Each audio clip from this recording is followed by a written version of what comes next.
Hi there, it's Terri Hutchinson, host of the Anchored Not Anxious podcast, and I'm presenting this worksheet, I guess I'll call it that, Anxiety, Worry, and Uncertainty Thought Cascade.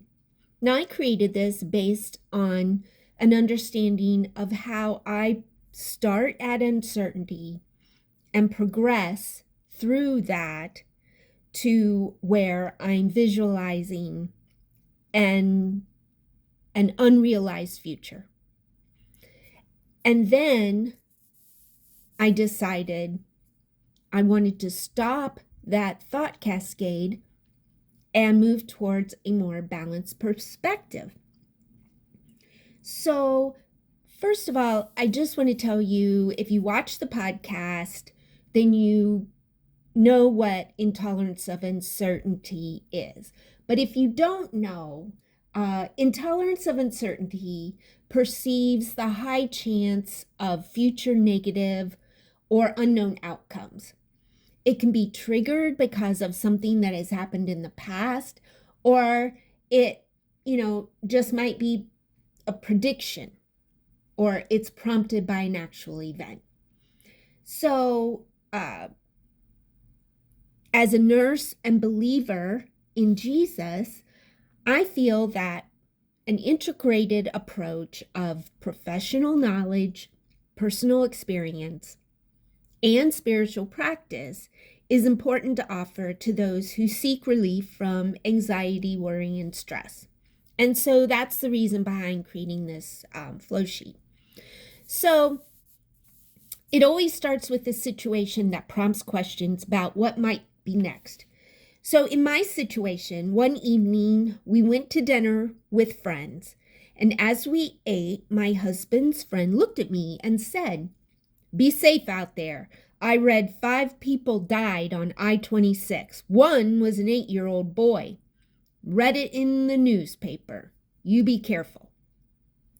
As I laid in bed that night after the dinner, I thought about my friends wanting to be safe. It really, wanting to be safe, it really touched me. He knew that I drove 1 hour to and from work every day on I-26. And it's a busy, dangerous highway, like most highways are. But instead of just falling asleep, I started asking questions. And it started with speculating, predicting, ruminating, awfulizing. Why didn't God protect them from dying, especially the young boy? What caused the collisions? I sure hope I can avoid these. So I'm just asking questions. Then I move to speculating, right? Well, I've seen flipped cars, semis in trees, 5-car pileups. What if that happens to me? When's it my turn? God, will you continue to watch over me?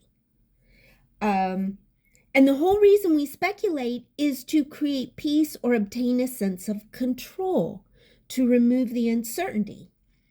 So then I move to predicting, God, I don't want to die on that highway.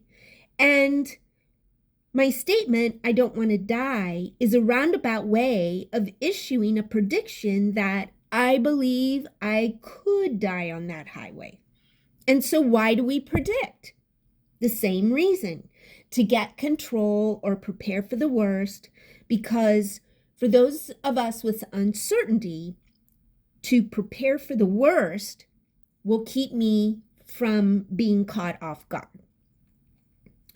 So let's look at the stress impact.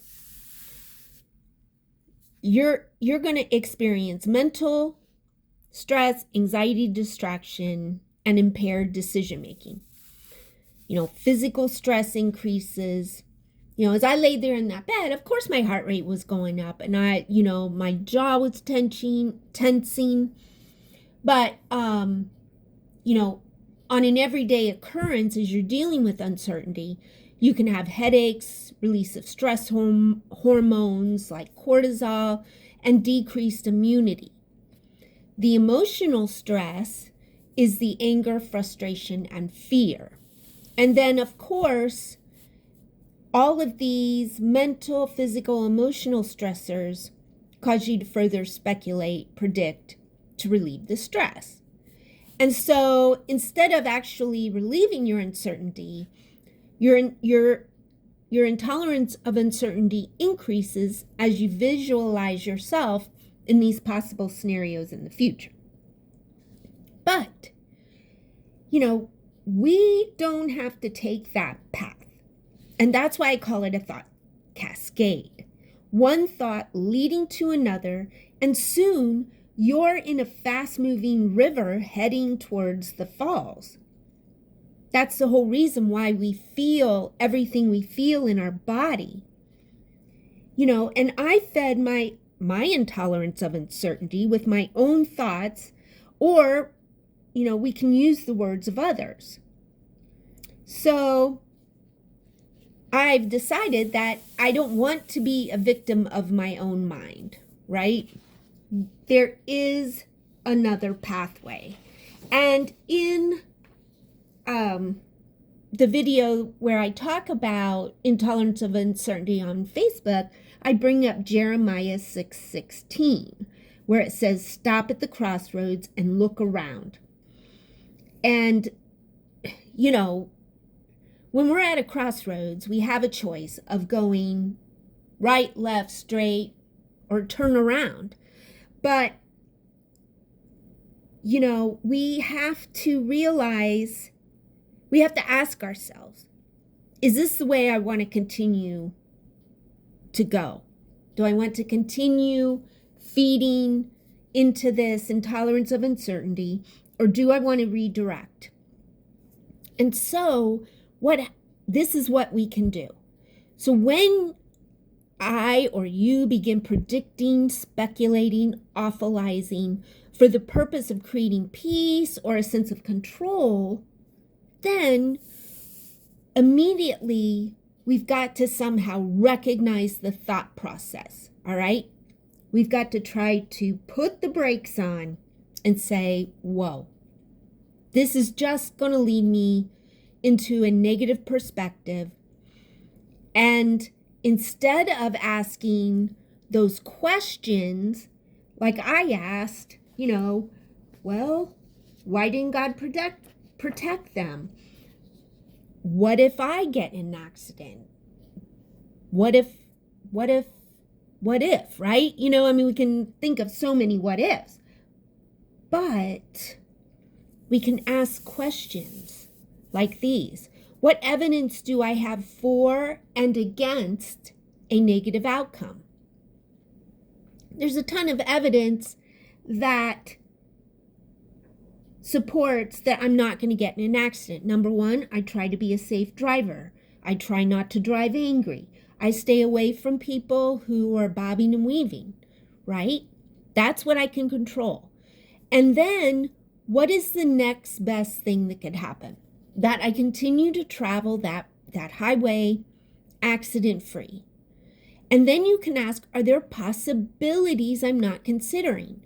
Because our mind is always going to want to mitigate the uncertainties, plan and control. It's going to ask those questions that want assurance. But there are also possibilities, not just the problems. So you have to say, what are the possibilities? And then what if I get quiet and still so that I can hear the Lord's wisdom or direction? And in certain situations, if it's an ongoing situation where the a financial catastrophe, a family member, something's going on in their life, and you're so concerned about it, and the uncertainty is hurting you because you don't see any resolution of their situation, and you're wondering how it's going to impact your situation. This is where maybe you need to ask for help. Is it time to let someone help me regain a balanced perspective? Because the point is, you want to cultivate peace, and there are different ways that we can create peace. You can pray God's word aloud and refocus using a list of God's promises or a gratitude list. You can cue up a guided imagery YouTube video for a soothing, tranquil pause. You can mindfully focus on your breath. You can postpone the worry. Postponing the worry is a fabulous practice because you write down the worry and then you let it remain on the paper. You don't think about it. And then you come back to it in designated number of days that you've decided. So I'm going to write down this worry, this uncertainty. I'm going to wait 4 days to see if what I'm predicting actually came true. And you work through it that way. So you're not ignoring it. You're not avoiding. You're not pressing down the uncertainty. You're just saying, I'm going to postpone this for a time until I can get more evidence. And of course, using God's word to make trust declarations. So I hope this has been very helpful to you. And I will put a link to this document in the comments. Until next time.